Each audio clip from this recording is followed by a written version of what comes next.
Share બજારમાં 10% જેટલો નફો આપવાની લાલચે સિટી લાઇટના નિવૃત્ત કર્મચારી સાથે ઠગાઈ આચનાર બેંક મેનેજર સહિત 3ને પોલીસે ઝડપી પાડ્યા છે.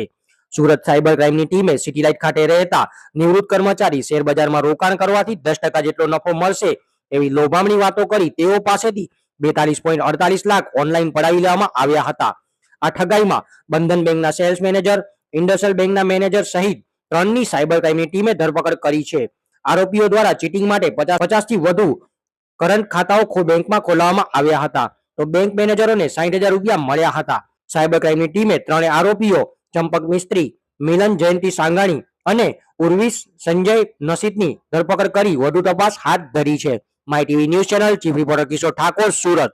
એક 42 લાખ ની ઇન્વેસ્ટમેન્ટ ફ્રોડના એફઆઈઆરમાં સાયબર ક્રાઇમ સેલે તપાસ કરી છે અને તપાસમાં સામે આવ્યું છે કે ઇન્ડસઇન્ડ બેંકના સરથાના બ્રાન્ચનો જે મેનેજર છે એ સંડોવાયેલ હતો અને જે જેન્ડેલા અકાઉન્ટની પેઢીમાં 42 લાખ રૂપિયાની જે ફ્રોડ હતી, તો જેન્ડેલા નામની પેઢીનો અકાઉન્ટ, ખોટી અકાઉન્ટ ખોલાવીને એમાં પૈસો ટ્રાન્સફર કરવામાં આવ્યો હતો અને એ અકાઉન્ટ ખોલાવવામાં જે બ્રાન્ચ મેનેજર છે એમની મોટી ભૂમિકા સામે આવી છે.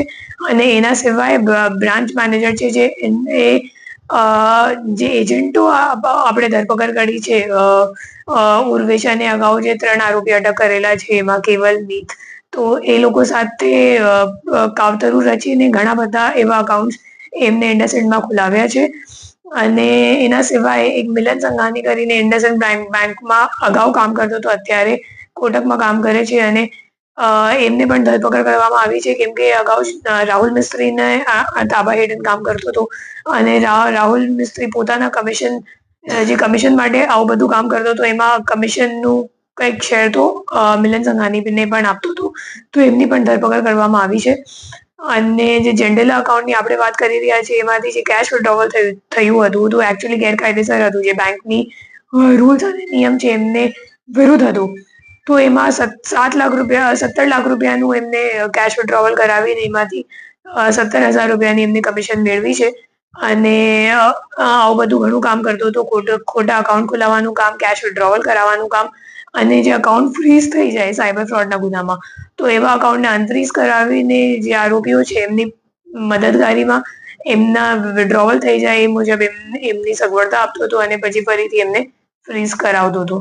તો એ રીતે એમને જે પોતાનો જે હોદ્દો છે એમનો દુરુપયોગ કર્યો છે. ઘણા આરોપી તેઓનું ભણતર ક્યાંના છે? જે રાહુલ મિસ્ત્રી છે મૂળ સુરતનું જ છે. મિલન સંઘાણી પણ સુરતનો છે. અગાઉ કેલકટામાં બિઝનેસનું કામ કરતો હતો, પછી પણ છેલ્લા 6 વર્ષથી બેન્કિંગ સેક્ટરમાં જોડાયેલ છે. અને જે ત્રીજો છે એક ઉર્વિશ કરીને જે પ્રાઇવેટ એજન્ટ તરીકે કામ કરતો હતો અને રેફરન્સ આપવાનું કામ કરતો હતો રાહુલ મિસ્ત્રીને કે આ અકાઉન્ટ ખોલાવવાનું છે, આમાંથી કેશ વિડ્રો કરવાનું છે. અને આ ગુનામાં અગાઉ જે 3 આરોપીઓ અટક અમે લોકોએ કર્યું છે એમાં મીત, દીપક અને કેવલ, એ ત્રણે પ્રાઇવેટ માણસો છે.